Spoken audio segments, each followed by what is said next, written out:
ចឹងបាទរូបកនេះយើងបានរូបរាងបែបនេះបាទមានផ្ទៃតូចបាតតូចបាតធំហើយនឹងកម្ពស់2.8 ម៉ែត្រអញ្ចឹងយើងមានរូបមន្តបាទផ្ទៃកន្លះចតុកោណភ្នាយបាតតូចបូកនឹងបាតធំគុណនឹងកម្ពស់ចែកទៅនឹង2បាទអញ្ចឹងបាតតូចគឺ4បាទ4ម៉ែត្រហើយបាតធំគឺ5ម៉ែត្រ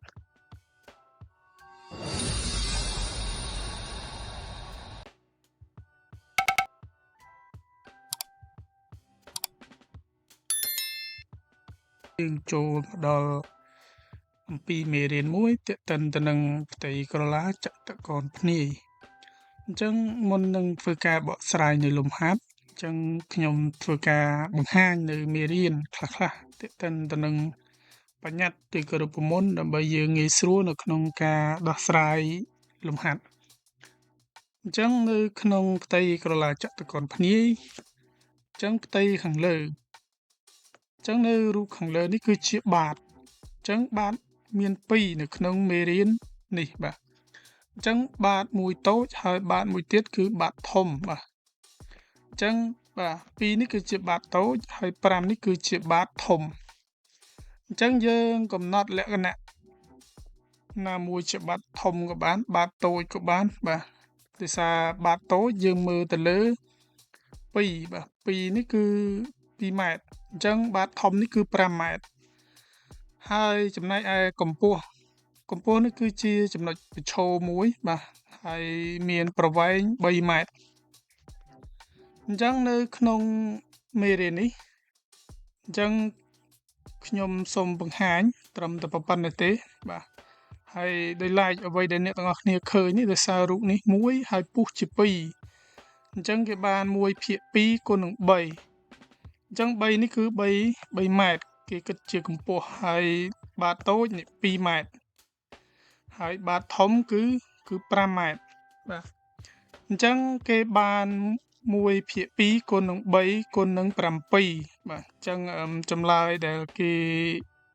ផលចែកឃើញនោះគឺ10.5ម៉ែត្រការ៉េអញ្ចឹងនាំឲ្យគេបានឬក៏គេកសាងបញ្ញត្តិឬក៏រូបមន្តបាទផ្ទៃក្រឡាចតុកោណភ្នាយ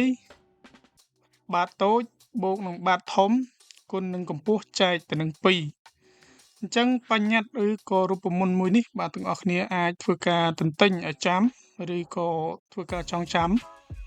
ដើម្បីងាយស្រួលនៅក្នុងការគណនានៅក្នុងលំហាត់មេរៀននេះអញ្ចឹងយើងចូលដល់លំហាត់របស់យើងតែម្ដងអញ្ចឹងលំហាត់នៅទីនេះគឺបាទខ្ញុំលើកតែមួយចំណុចទេលើកយកមកធ្វើការបកស្រាយដើម្បីជាប្រយោជន៍ជូនអ្នកទាំងអស់គ្នាអញ្ចឹងបើខ្ញុំយកច្រើនបាទទាំងអស់គ្នាអាចមានការបាទភ័ន្តភាំងឬក៏ចាប់អត់បានបាទអញ្ចឹងចំណុចទី1នេះគឺគណនាផ្ទៃក្រឡាចតុកោណភ្នាយអញ្ចឹងក៏គេមានរូបរាងបែបនេះបាទមានរូបរាងបែបនេះហើយខមានរូបរាងបែបនេះអញ្ចឹងបាទរូបកនេះយើងបានរូបរាងបែបនេះបាទមានផ្ទៃតូចបាតតូចបាតធំហើយនឹងកម្ពស់2.8ម៉ែត្រអញ្ចឹងយើងមានរូបមន្តបាទផ្ទៃកន្លះចតុកោណភ្នាយបាតតូចបូកនឹងបាតធំគុណនឹងកម្ពស់ចែកទៅនឹង2បាទអញ្ចឹងបាតតូចគឺ4ម៉ែត្រហើយបាតធំគឺ5ម៉ែត្រហើយចង់បញ្ជាក់ដែរថានៅទីនេះបាតមួយណាតូចគឺតម្លៃលេខមនុស្សតូចជាងបាទហើយលេខណាដែលធំគឺជាបាតធំអញ្ចឹងយើងដើម្បីយើងបានរូបមន្តបែបនេះបាទ a បូកនឹង b គុណនឹង h បាទ h នេះគឺកម្ពស់អញ្ចឹងកម្ពស់ 2.8 ម៉ែត្រអញ្ចឹងយើងជួសលេខចូលមកចំនួនលេខចូលបាទអញ្ចឹងយើងបាន4បាទគុណនឹងសន្ទុះបូកនឹង5គុណនឹង 2.8 ចែកនឹង2អញ្ចឹងយើងបានផលចែកនៅទីនេះគឺស្មើទៅនឹងបាទ 12.6 ម៉ែត្រការ៉េអញ្ចឹង 12.6 ម៉ែត្រការ៉េគឺជាផ្ទៃ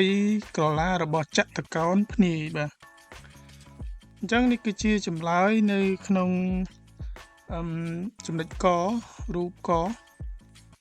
ញ្ចឹងរូបខនេះគឺយើងបាទតាំងដូចគ្នាដែរផ្ទៃកន្លះចតុកោណភ្នាយ